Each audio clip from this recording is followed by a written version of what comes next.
Eu quero falar sobre bênção, maldição e a sua decisão em viver debaixo da bênção. Provérbios capítulo 26, abra aí por favor. Livro de Provérbios 26.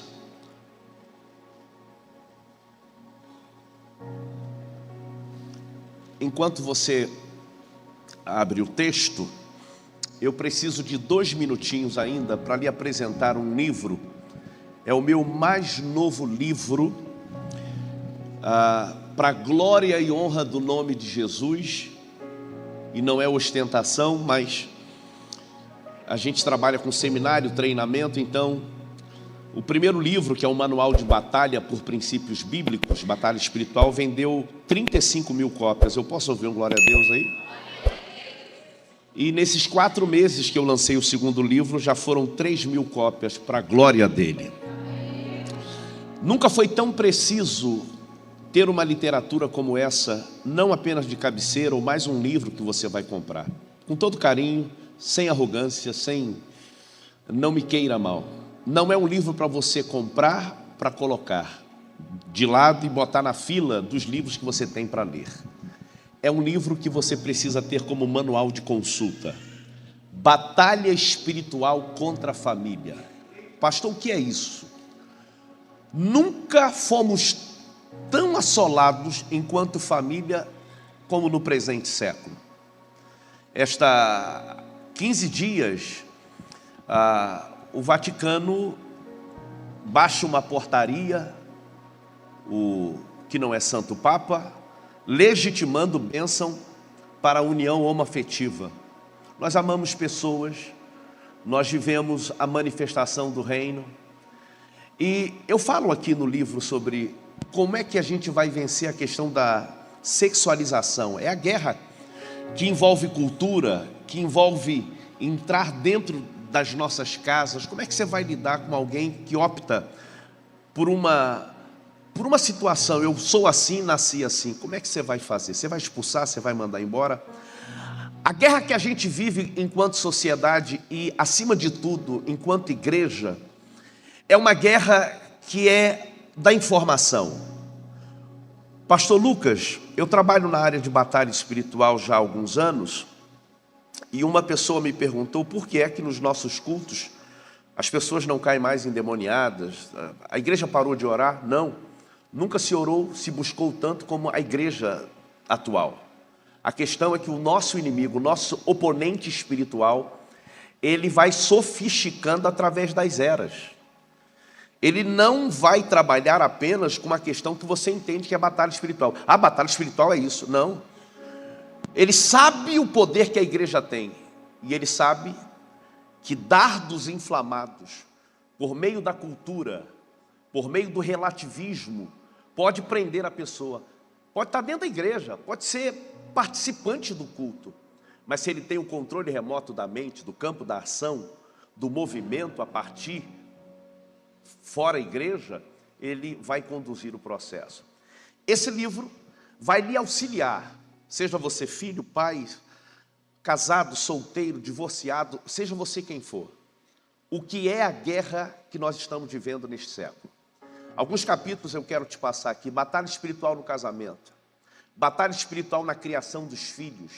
Você que tem filhos que moram dentro da faixa etária com você, filhos crescidos que não estão na igreja, batalha espiritual nas escolas, na política, batalha espiritual na música, frequência, o que são portais, frequência, que podem persuadir, batalha espiritual na sexualização dos nossos filhos.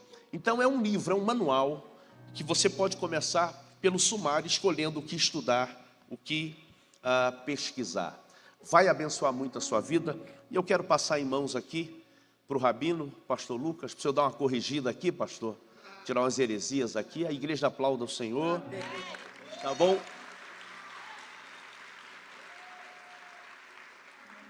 Glória a Deus. Esse livro aí foi debaixo de muita oração,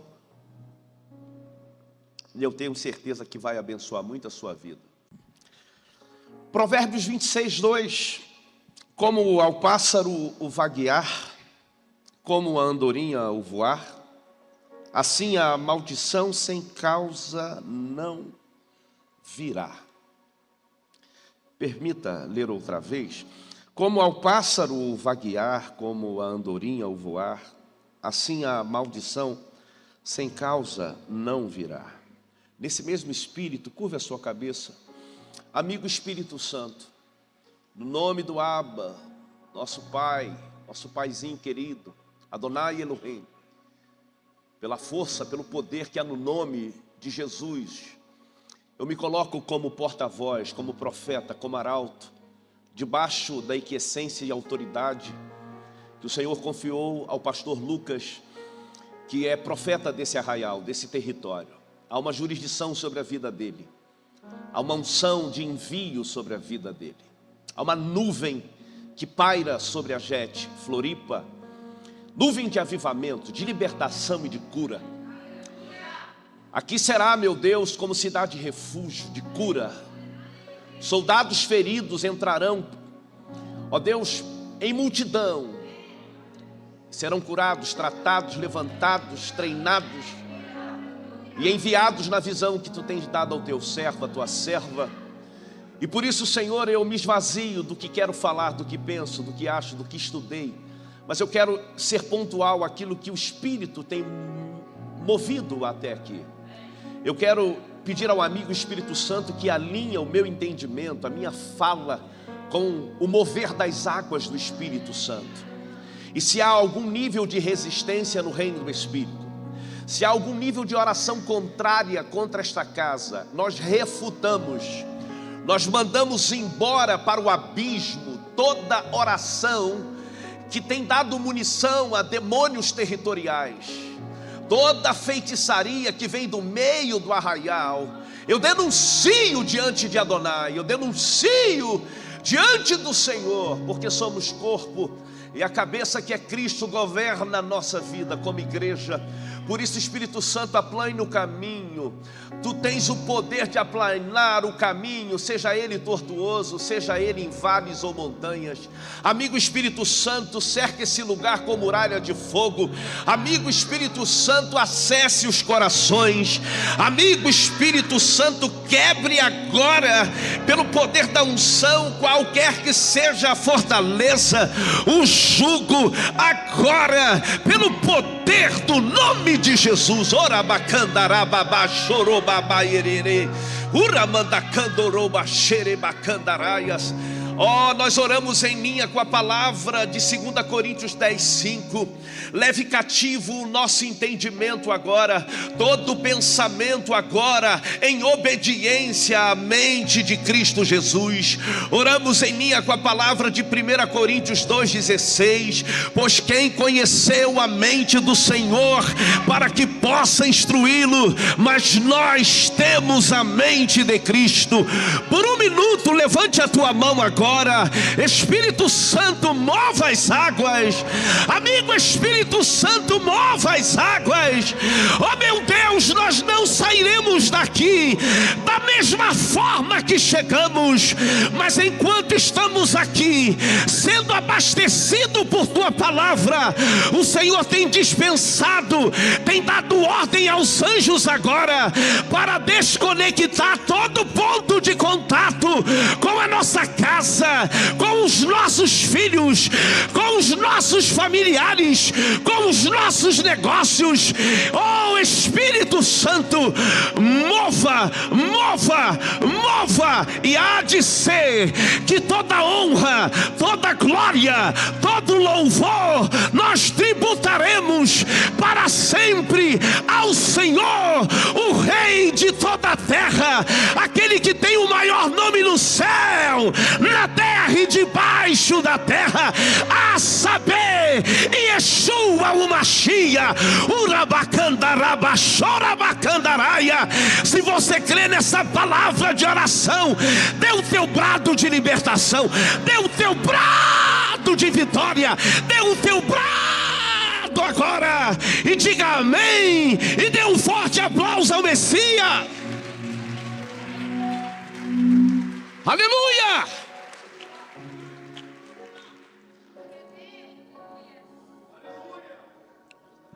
Por muito tempo, colocou-se no meio da igreja brasileira que maldição, ela tem um poder maior de reinar do que a bênção. Quando a gente entende o poder da bênção, compreendemos que o mal existe. O que é a maldição? É a ação do mal. E onde ela quer se perpetuar? Nas gerações. A queda do homem, ela vai produzir esses desdobramentos. Acusação, viver em cativeiro, vidas cativas. Mas Jesus, ele vem para libertar os que são oprimidos. Isaías 61 declara que ele veio para libertar os cativos, os oprimidos. E o que é libertar? Pôr em liberdade.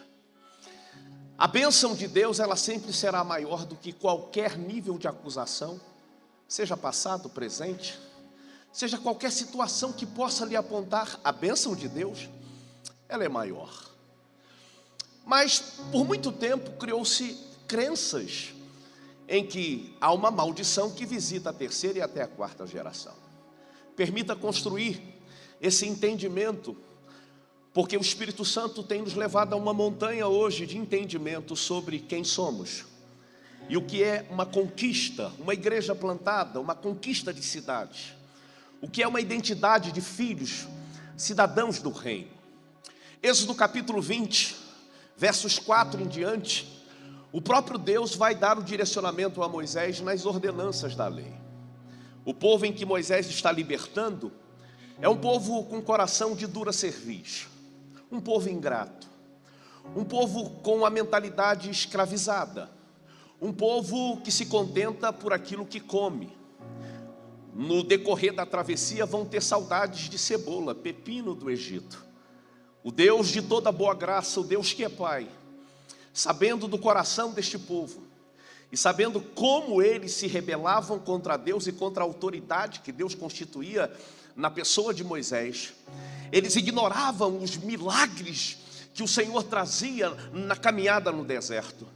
E eles passariam pelo Sinai, e eles seriam ladeados por nações pagãs, nações que adoravam deuses feitos pelas mãos dos homens, nações que adoravam deuses alusivos aos céus, terra, mar, e eles esculpiam. Então Deus, conhecendo o coração do povo, então Deus traz a ordenança advertindo. Êxodo 20. E a partir do verso 5, o próprio Deus vai dizer: se vocês adorarem outros deuses, se vocês virarem contra mim, e se vocês se opuserem a não me adorar, eu visitarei com maldição a geração dos pais aos filhos, da terceira até a quarta geração.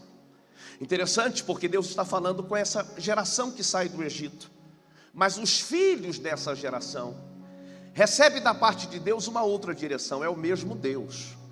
Não é Deus dizendo que o diabo tem agora o poder de atacar, em plena era da graça de Cristo Jesus, cobertos pelo sangue de Jesus, na nova aliança, que o diabo tem o poder de prender você.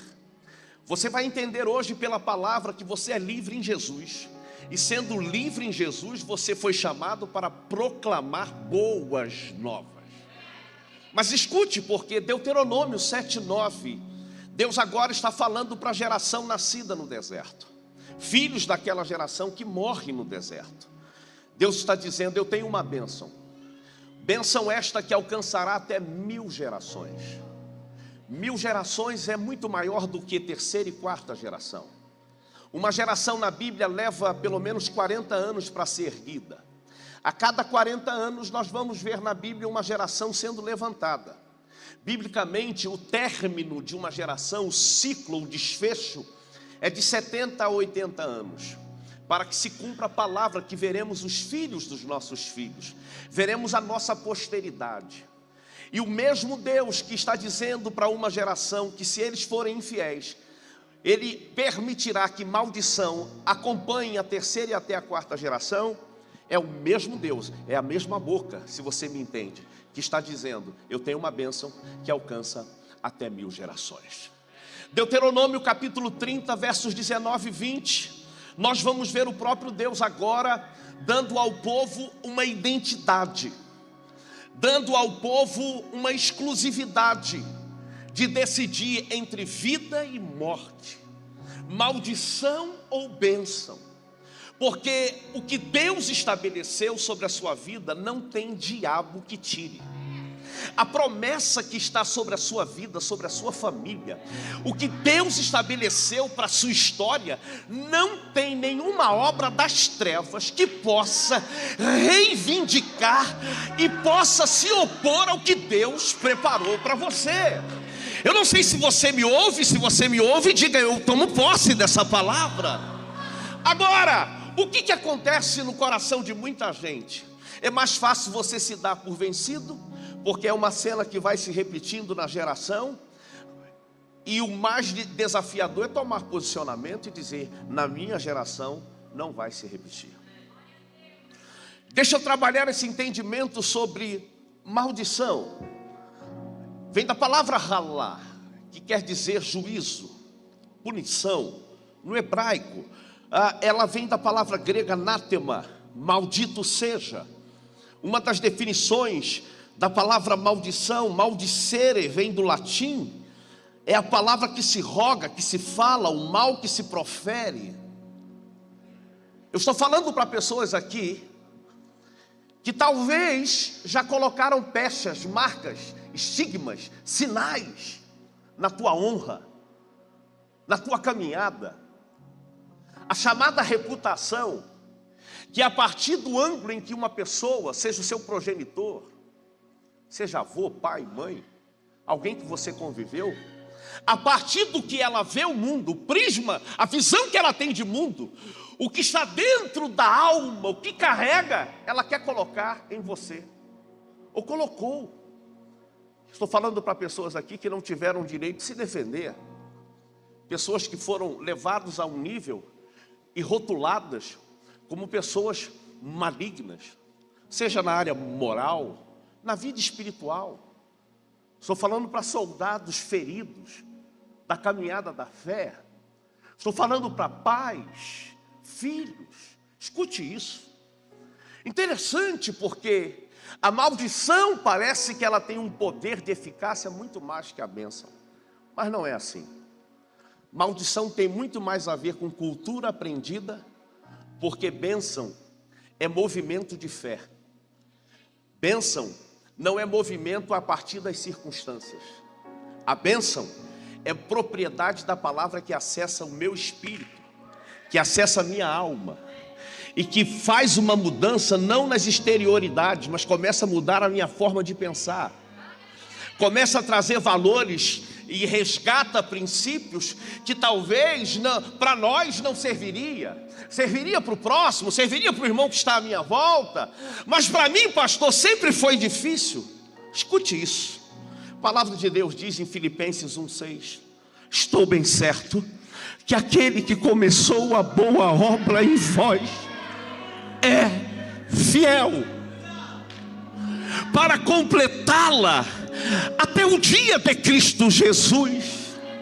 Hebreus 10:37 é um breve espaço de tempo, é um poucochinho de tempo, é um gap, é um tempo ainda que limitado, seja de sofrimento, seja de dores.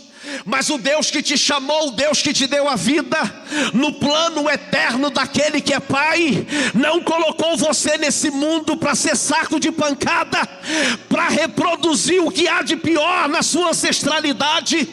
Deus que é Pai te plantou nessa terra, para que através do amor deste Pai, você pudesse manifestar aos homens o que é o reino dos céus.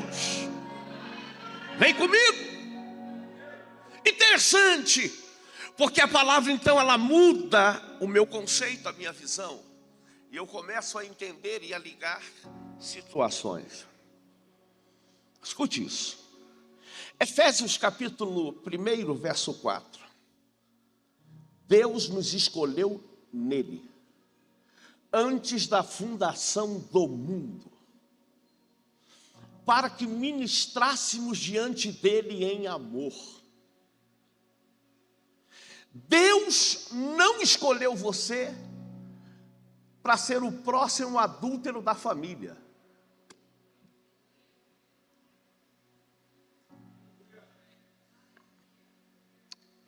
Você acha que Deus escolheu você para ser o próximo falido da família?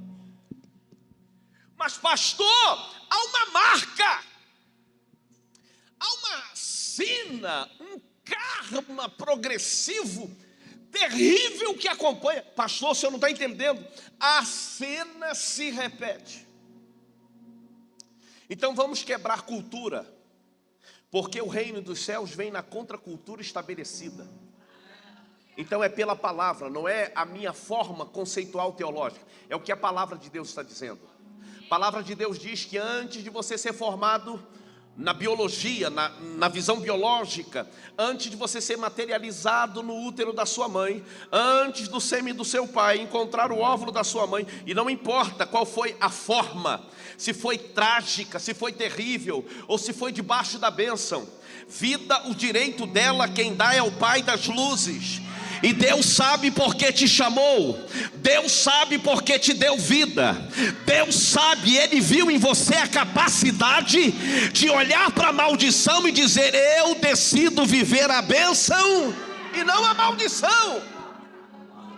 Então Efésios 1:4 diz que Deus nos elegeu nele antes de todas as coisas virem se formar. E você acha que Deus, que é Pai, escolheu você então para reproduzir o que há de pior?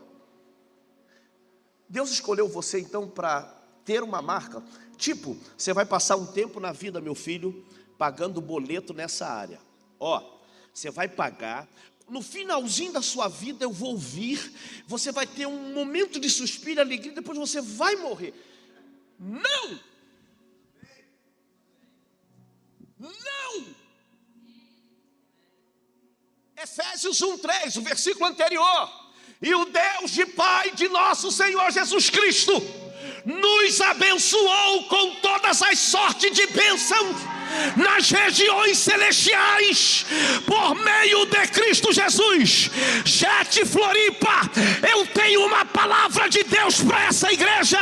Se é você que está aqui como igreja, pega, há uma bênção, e essa bênção foi destinada a você, sua casa, e tudo que você colocar as mãos vai acontecer.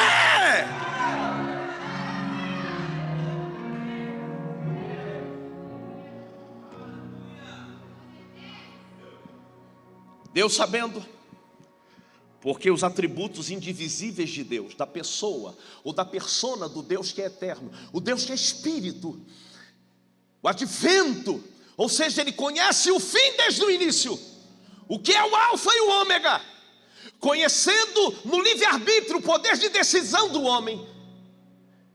Você vê no Apocalipse, no capítulo 13, verso 8, João tendo a revelação, pastor Lucas, do Cordeiro, e ele vendo o Cordeiro no trono, e ele termina o versículo 8 de Apocalipse 13 dizendo: bendito seja o Cordeiro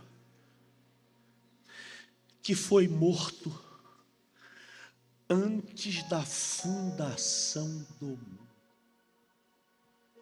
Efésios 1:4 diz que Ele te elegeu antes da fundação do mundo, e sabendo do que poderia vir, sacrificou o Cordeiro na eternidade. Tem alguém me ouvindo aqui? Ninguém vai nascer com o edito de maldição. Pastor, se eu creio na maldição hereditária, eu creio na bênção hereditária. O que é a bênção hereditária? Você pode trazer qualquer situação dos teus ancestrais, seja você filho de colonos, seja você quem for. Você pode trazer históricos dos piores possíveis, porque a guerra nossa da cultura da maldição é questionar por que é que Deus permitiu, por que é que Deus deixou eu nascer nessa família. E aí você começa a entender à luz da bênção que foi um propósito de Deus colocar você no seio dessa família, nessa base nuclear. Tem alguém me ouvindo aqui? Eu não gosto disso, mas é necessário. Procure alguém lindo do seu lado. olha dentro dos olhos dele ou dela e diga assim: você foi chamado para ser a referência no seio da sua família. Ao olharem para você, vão dizer: poderia ser mais um, mas ele é diferente, ela é diferente. O que houve? E você então vai resplandecer. Não importa se há trevas à sua volta, não importa se há pessoas que cultuam a maldição, não importa se há religiosos. Tem alguém que tem parentes aqui? Parente. Só quem tem parente levanta a mão sorrindo. Diga: eu tenho parente. Está lá? Amém, amém. 31 está chegando e depois, aleluia, glória a Deus. Quem tem parentes, então preste atenção. Você, quando entende quem você é, você sai da rota de culpar de onde você veio. E você começa a conscientizar o porquê você veio. Você é um remidor de terra. Você é o Boaz da sua família. Você é o José da sua história. Você não é acidente, não é acaso, não é fruto. Eu ministrei uma pessoa uma vez, isso foi público e por isso eu quero externar aqui. Vítima, ela vem a ser concebida fruto de um estupro. Onde está Deus que permitiu isso? Anos depois, sua mãe que deu a filha, ela conhece a mãe que a gerou, nunca conheceu o pai. E como pode alguém ter autoridade para falar sobre família? Esta amada casou-se, gerou filhos, é uma profeta, é uma libertadora de territórios, mas ela é fruto de algo terrível. Aprenda uma coisa: a prática do pecado ela pode acontecer, mas aonde tem o selo de Deus e vida tem selo de Deus. Se alguém decidir viver o que já está pronto, não tem maldição que vá resistir. Aleluia!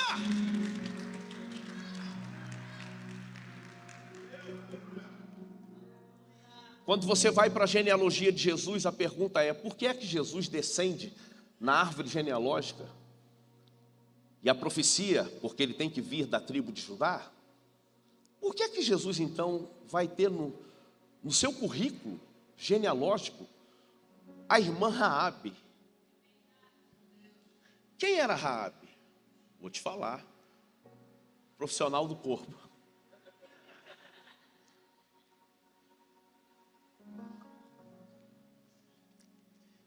Vai ter a Ruth, a irmã Ruth. O que tem a irmã Ruth? Descende de maldição, porque os povos nascidos de Moabe e Amon, quem são eles? Frutos da relação incestuosa das filhas de Ló para com o pai. Embebedam um pai e tem relação no afã da cultura aprendida da Mesopotâmia, que não se podia perder a geração. Então preste atenção, que eles descendem de maldição. Agora, preste atenção, por que é que Jesus vai ter mentiroso, vai ter homicida na sua genealogia? Para que você não tivesse desculpa de fracassos do hoje, dizer: é pelo sobrenome que eu tenho. Porque se eu nascesse na família tal, porque se eu viesse da família do sobrenome tal, porque eu sou filho desse homem, eu sou filho dessa mulher, eu não tive direito de escolha. Me dê um sinal que a bênção está sobre mim. Está vivo, está viva, chegou até aqui, quando tudo dizia que a sua vida não era para estar aqui. E por que chegou aqui? Porque o fator bênção te empurra para o lugar da bênção. Você pode estar aqui hoje desanimado na fé, veio aqui por um convite. Você pode estar ferido com a igreja, você pode estar ferido com o pastor. Escute! A identidade de alguém abençoado traz legitimidade. Como assim? Alguém que tem identidade restaurada sabe quem é. E quando você sabe quem é, Satanás não vai pisotear na tua vida. Se você pega essa palavra, levanta a mão, depois você vai aplaudir. Levanta a mão, chega do diabo tripudiar na sua vida. Chega de alimentar demônios territoriais, espíritos geracionais. Eu venho debaixo de uma palavra de libertação, porque o que liberta é a palavra. E se você abrir o teu coração, a palavra te liberta hoje. Cadeias vão cair por terra, e você vai passar o culto da virada nesse lugar e dizendo: venha 2024, venha 2024, porque eu vou reinar em vida. Tem alguém que crê nessa palavra? Se tem, se expresse. Dá um salto dessa cadeira, faça alguma coisa. Urabacandaraia, Uramandoqueminarabassurabacandaraia. Oh meu Deus, tem alguém que pode abrir a boca e dizer: eu creio nessa palavra.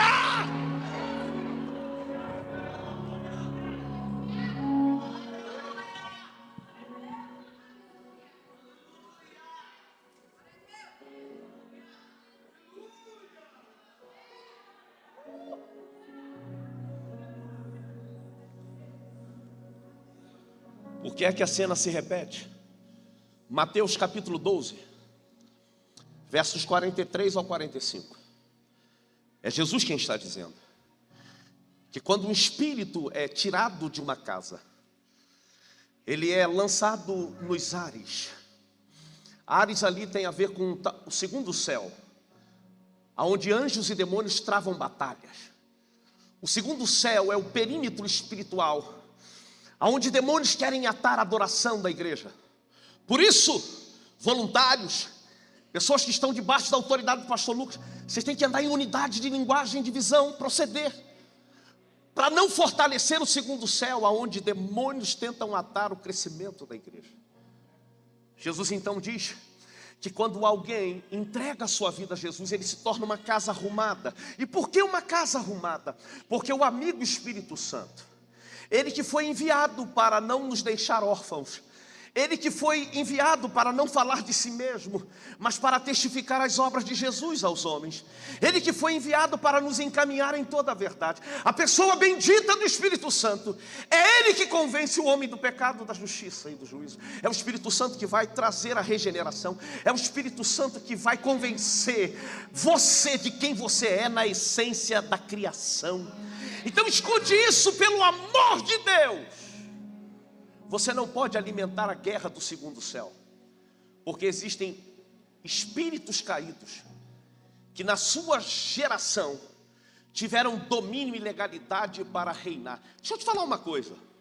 Eu não sei se vai ferir você, se vai machucar sua teologia, mas na obra da criação, quando Deus dá autoridade a Adão para dar nome a todos os animais, a primeira palavra que Adão ouve de Deus é governe.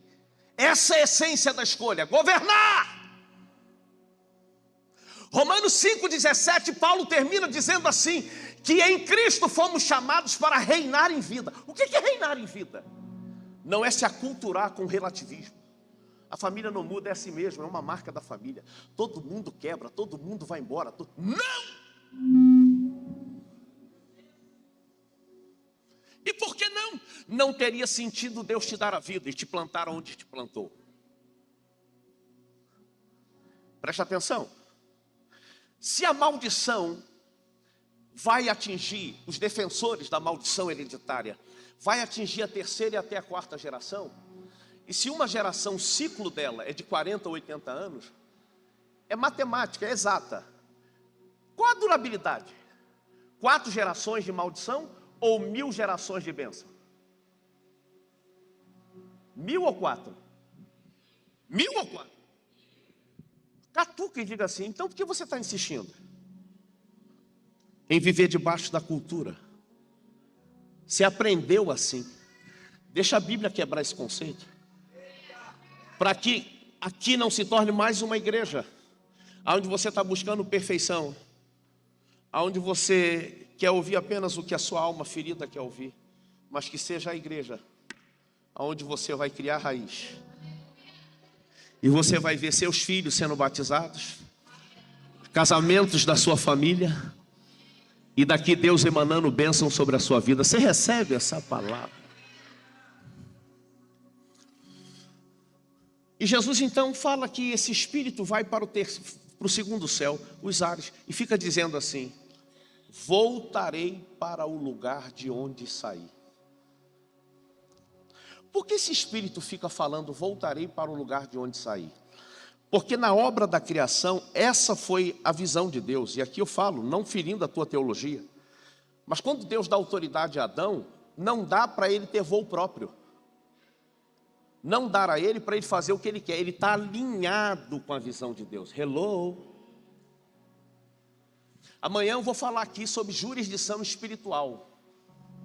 Você vai entender por que é que essa igreja foi plantada nessa cidade. Você vai entender o que é voz profética para a cidade. Você vai entender o que é a igreja na cidade e da cidade. Você vai entender o que é o reino de Deus que movimenta pessoas e famílias. Fala para alguém, diga assim, jurisdição espiritual. Fala para esse crente, se eu fosse você, não faltava não. Vai ter amanhã ou não? Ou eu tenho que puxar minha língua aqui? 7 horas? Fala para esse crente, 7 horas. Escute. Por que é que Deus dá o governo a Adão? Aprenda, se não sabia, pega. Se sabia, diga, é verdade. E se ferir você, me perdoe. No céu manda Deus, na terra manda o homem.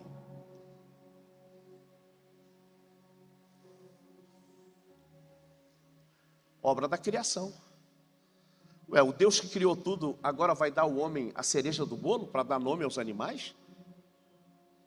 Deus está legitimando. Aí vem o desdobramento da queda. Só que a lei é de Deus.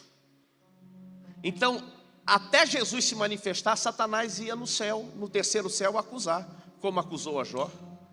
Depois que Jesus veio e derramou seu sangue, ele não passa do segundo céu, não tem como te acusar. Por que, pastor? Porque Satanás ele precisa de um corpo e de uma mente para sistematizar a sua operação do mal. Você está aqui? E o corpo e a mente que decide viver na bênção, fecha a porta, arruma a casa. Olha para esse crente e diga assim: você é um corpo e uma mente. Fala, você é um corpo e uma mente. Com porta fechada para a ação de demônios. Você está aqui? Só que Jesus diz que se não houver cuidado, verso 44 e 45, se ficar vulnerável, é por isso que você precisa congregar, é por isso que você precisa ser apacentado, é por isso que você precisa ser direcionado. Por quê? Porque o movimento do corpo de Cristo dá a você o quê? Força e identidade. Escute isso. A casa fica vulnerável e esse espírito então diz assim, ó: voltarei de onde saí e levarei comigo mais 7 demônios. E o fim deste homem é maior ou pior do que o início. Eu estou indo para os finalmente, mas eu preciso te alertar sobre isso. Porque é que as pessoas então cultuam a maldição como algo irreversível. Porque elas não conhecem em suas próprias vidas o sacrifício de Jesus na cruz. Ei, olhe para mim. Tudo que diminui Jesus na sua vida é heresia, joga fora. Se você não crê no poder do sangue de Jesus e da remissão de pecados, e crê que a maldição vai pegar. Tem gente, pastor Lucas, que acha que maldição é viral. O que houve? Pegou maldição. Pegou? Qual a vacina? Não tem vacina. Tem. Já tem vacina há pouco mais de 2000 anos.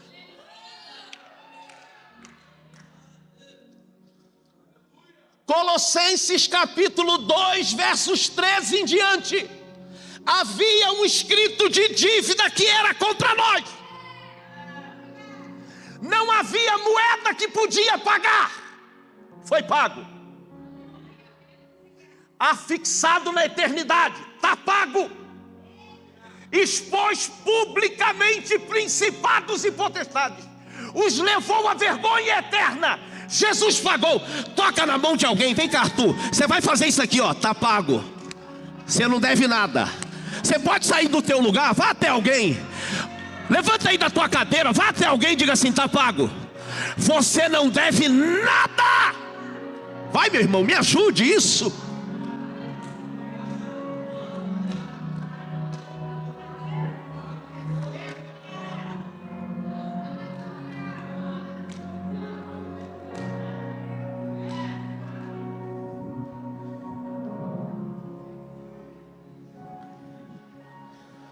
Bênção reside em pessoas.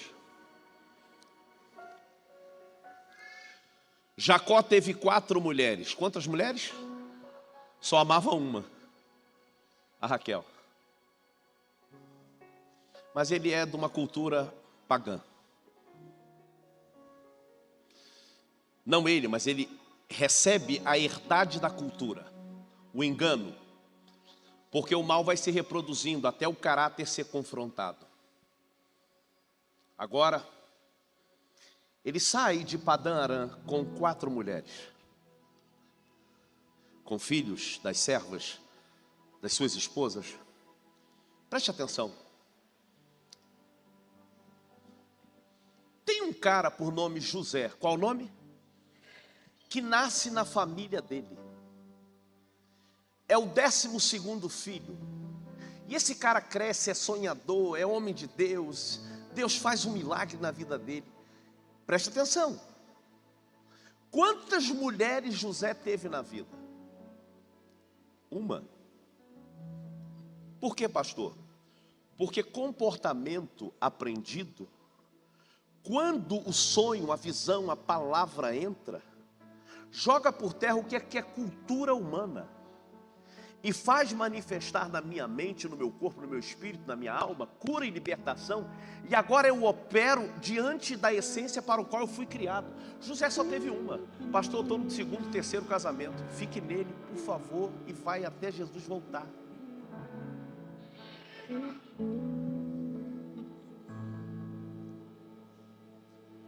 Um dia, Rúben, quem? Foi para a cama com uma das mulheres do pai Jacó, a irmã Bila. Pecado de incesto e adultério dentro do clã de Jacó. Você sabe o que é isso? Você sabe o que é isso? Esse mesmo espírito, anos depois, pastora Rebeca, minha amiga, visitou a casa de Potifar para fazer José se deitar com a mulher do seu senhor. Como diz o amigo Cláudio Duarte, amigo do pastor Lucas, ele chama o Potifar de Boitifar. O Boitifar. O mesmo espírito, pastor Arthur, meu amigo, que derrubou Rúben na casa do pai, é o mesmo espírito que quer atacar a geração de Jacó, porque Jacó tem promessa. Por que as coisas se repetem? Deixa eu te falar uma coisa. Por que é que a cena vem? Pastor, nessa área a família tem essa marca. Por quê? Porque em algum momento da geração, ou geracional, houve alguém que deu credencial, ou legalidade, ou base legal. Aprenda isso. Gálatas 5,18 vai dizer sobre obras da carne, que são manifestas. Essa é a porta de acesso. E quando em algum momento da história dos ancestrais teve pactos, derramamento de sangue, algum nível de pecado que viola princípio e deu legalidade, naquela geração será marcado, porque o diabo não muda a sua estratégia. Então de tempo em tempo vem bombardeio naquela determinada área. Foi com José. E o que José fez? Diga comigo, decidiu. Você está comigo aqui? Então diga comigo, eu decido andar, viver na bênção. O texto que eu vou ler é um texto muito forte. 2 Coríntios 5,17. Eis que aquele que está em Cristo, preste atenção, pronome demonstrativo, aquele. Deus não tem filhos prediletos, preferidos e preteridos. Não. A decisão é nossa. O sacrifício, a conta já foi paga. Quem vai acessar? Quem vai tomar posse? Quem vai ligar na terra a ser ligado no céu? Quem vai mudar o discurso de derrota? Quem vai parar de botar culpa na geração de onde veio e entender que a sua vida é para tornar você um libertador de pessoas? 1 João 3,8. Para isto o Filho de Deus se manifestou, para desfazer as obras do diabo.